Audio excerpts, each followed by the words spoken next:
Primeira Carta de João, capítulo 1. Desde o primeiro dia estávamos lá participando de tudo.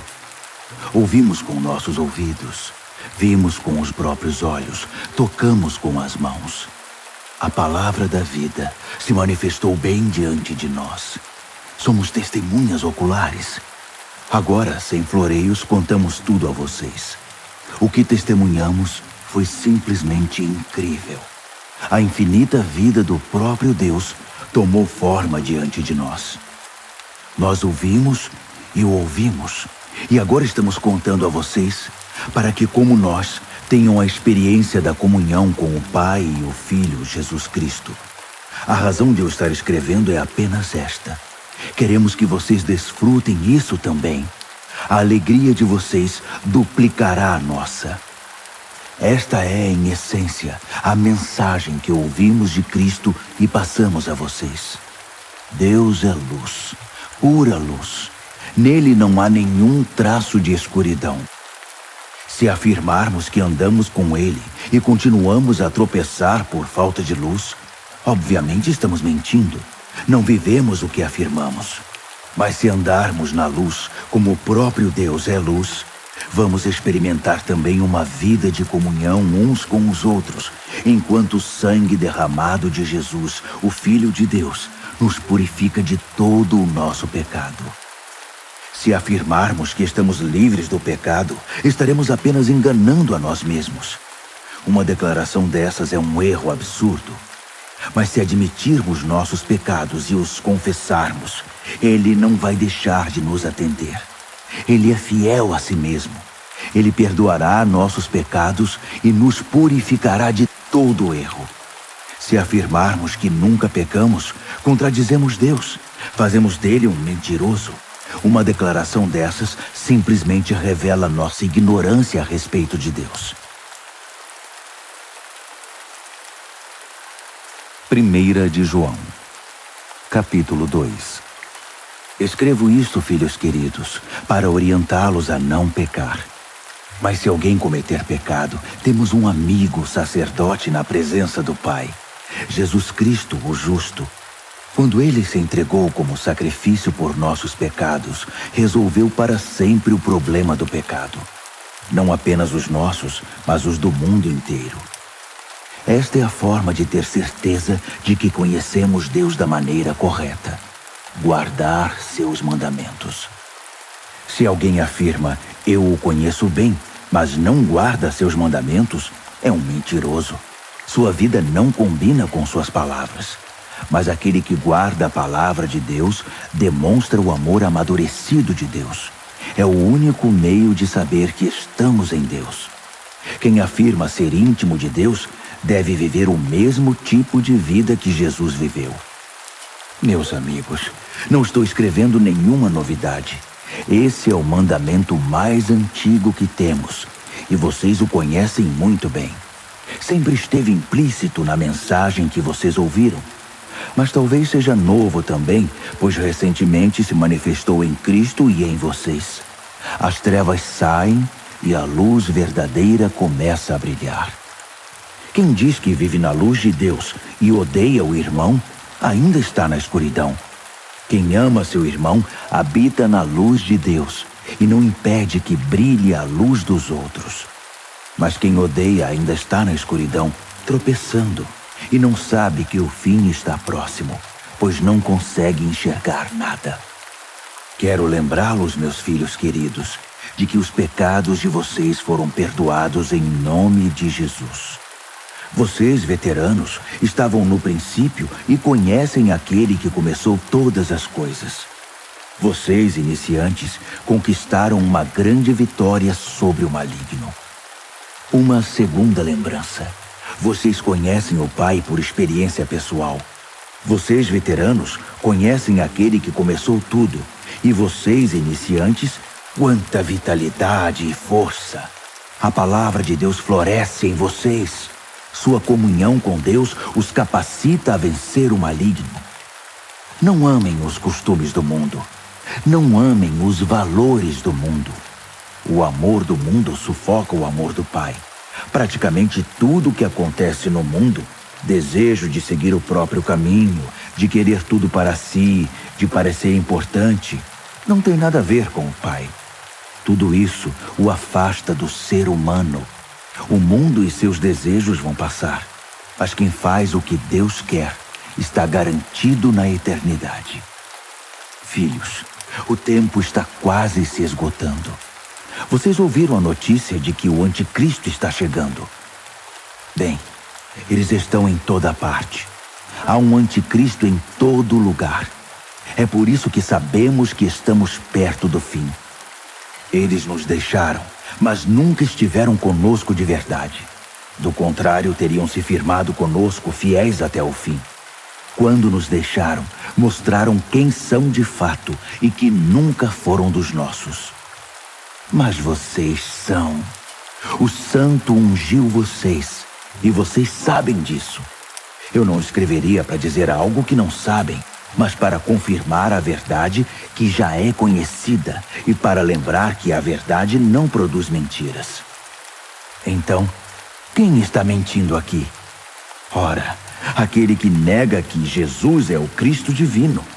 É isto que faz um anticristo: negar o Pai e negar o Filho. Quem nega o Filho não tem parte com o Pai, mas afirmar o Filho é abraçar o Pai.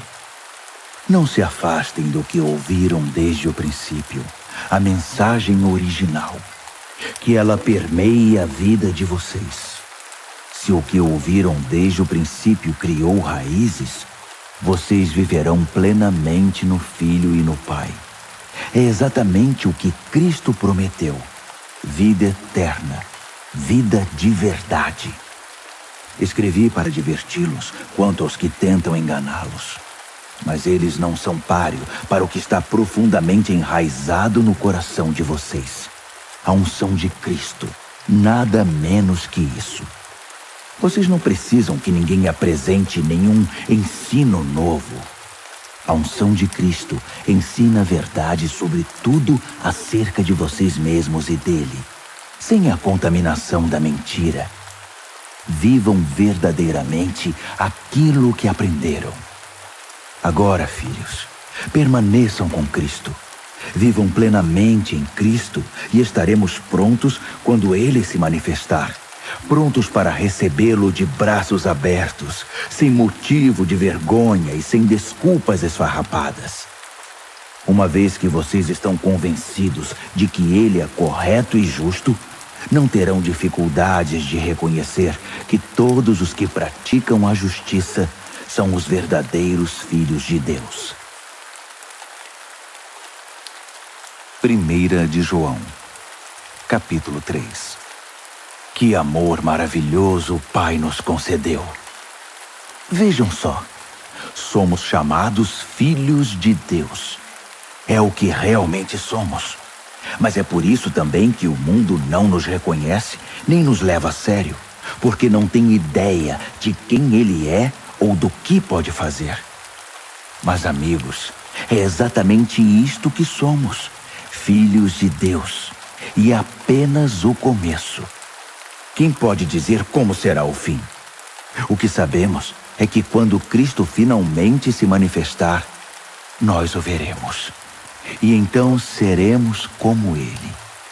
Todos os que esperam sua vinda devem estar preparados, tendo como modelo a pureza gloriosa da vida de Jesus.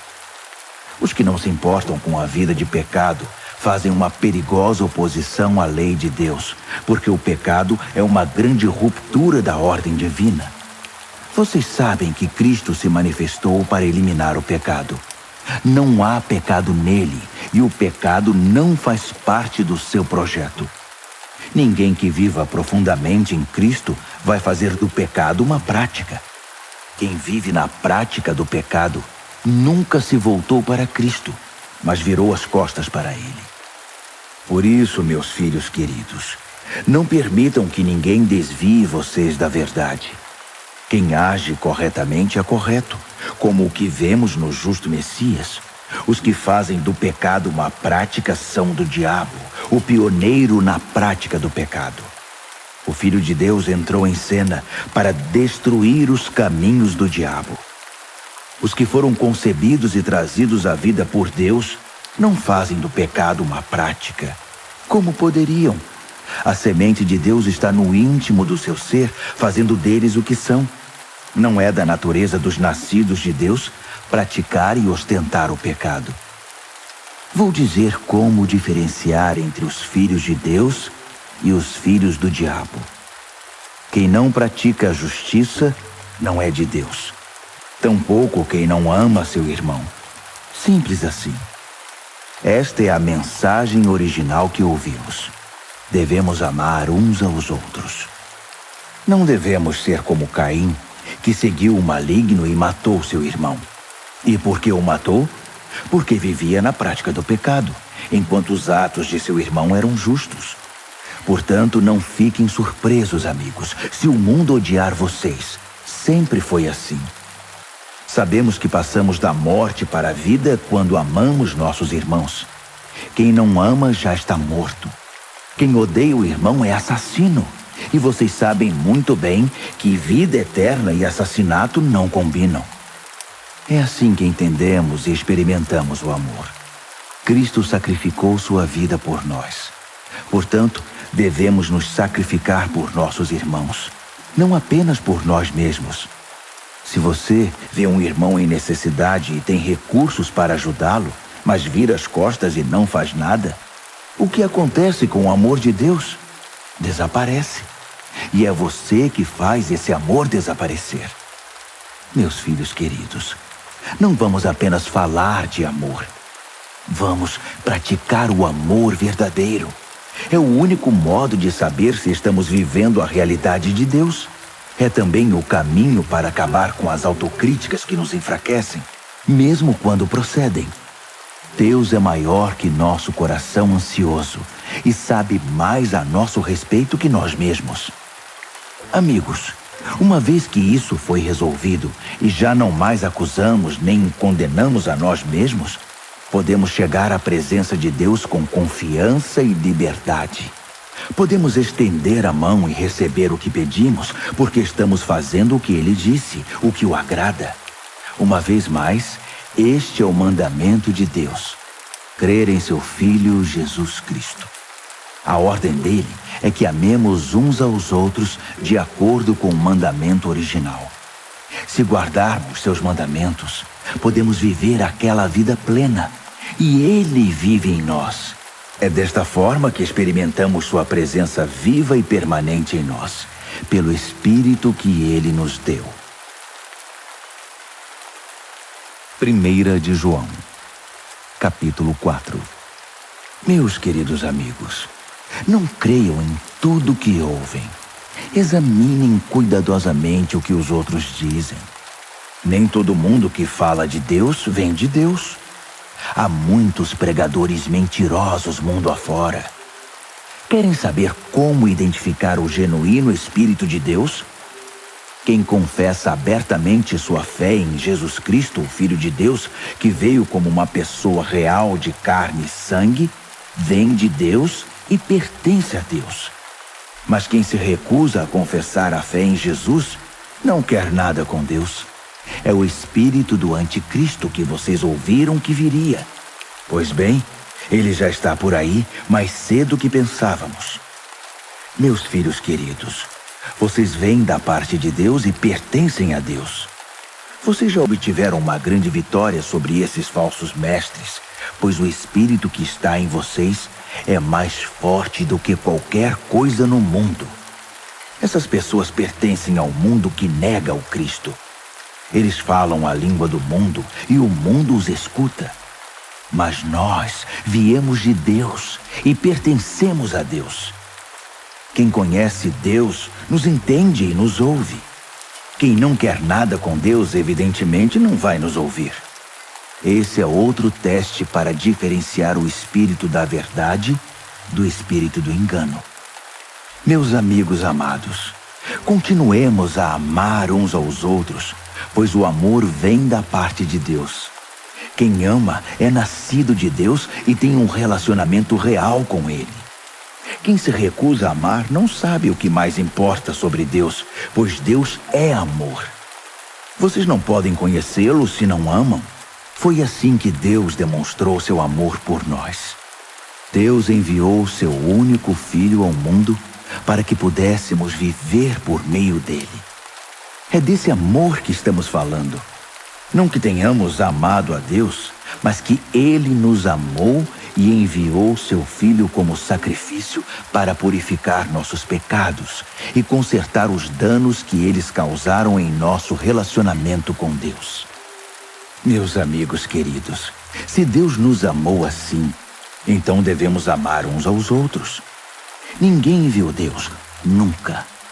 Mas se amarmos uns aos outros, Deus habitará no íntimo do nosso ser e seu amor será completo em nós, amor perfeito.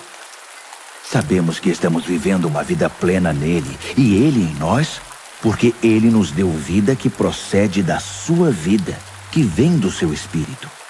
Além disso, vimos por nós mesmos e continuamos a afirmar que o Pai enviou seu Filho para salvar o mundo. Quem confessa que Jesus é o Filho de Deus participa de um relacionamento íntimo e estável com Deus. É por saber disso que abraçamos de coração esse amor que procede de Deus. Deus é amor. Quando passamos a habitar permanentemente no amor, vivendo uma vida de amor, vivemos em Deus e Deus vive em nós. Assim, o amor tem o controle da casa, fica à vontade e amadurece em nós. E não temos mais preocupação com o dia do juízo. Nossa situação no mundo é idêntica à de Cristo. No amor, não há espaço para o medo. O amor amadurecido expulsa o medo. Considerando que o medo causa uma vida vacilante e cheia de temores, medo da morte, medo do julgamento, podemos dizer que quem tem medo não está completamente aperfeiçoado no amor. Mas nós podemos desfrutar o amor, amar e ser amados, pois primeiro fomos amados. Por isso agora podemos amar. A verdade é que Ele nos amou primeiro. Se alguém se vangloria dizendo, eu amo a Deus, mas odeia e despreza seu irmão, é mentiroso. Se não ama a pessoa que vê, como pode amar a Deus a quem não vê? O mandamento que temos da parte de Cristo é sem rodeios. Amar a Deus se vê na prática de amar o próximo. Vocês precisam amar os dois.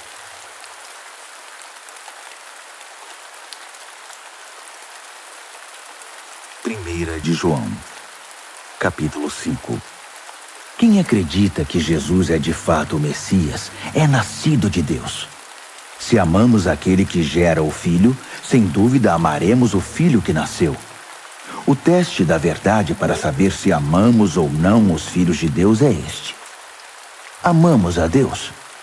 Guardamos seus mandamentos?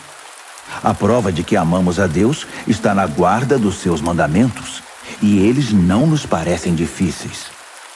Quem nasce de Deus está acima da influência do mundo. O poder que põe o mundo de joelhos é a nossa fé.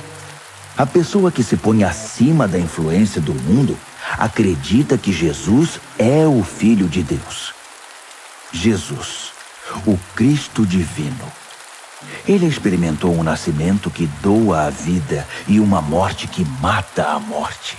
Não apenas um nascimento físico, mas um nascimento batismal de seu ministério e de sua morte sacrificial. E em tudo isso, o Espírito confirma a verdade, a realidade da presença de Deus no batismo e na crucificação de Jesus, tornando essas ocasiões vivas para nós. O testemunho é tríplice: o Espírito, o batismo e a crucificação, os três em perfeito acordo. Se damos algum valor ao testemunho humano, nos sentiremos muito mais seguros com o testemunho de Deus a respeito do seu Filho. Quem crê no Filho de Deus, confirma no íntimo do seu ser o testemunho de Deus. Quem se recusa a crer, está chamando Deus de mentiroso, recusando-se a crer no testemunho do próprio Deus a respeito de seu Filho. Esta é a essência do testemunho. Deus nos deu vida eterna, e a vida está em seu Filho. Por isso, quem tem o Filho tem a vida. Quem rejeita o Filho, rejeita a vida. Meu propósito em escrever é simplesmente este: que vocês que creem no Filho de Deus saibam que, sem sombra de dúvida, têm a vida eterna. A realidade, não a ilusão. Na presença dele, temos confiança e liberdade para fazer nossos pedidos de acordo com sua vontade, na certeza de que ele nos ouvirá. E se temos essa certeza, sabemos que a resposta é garantida.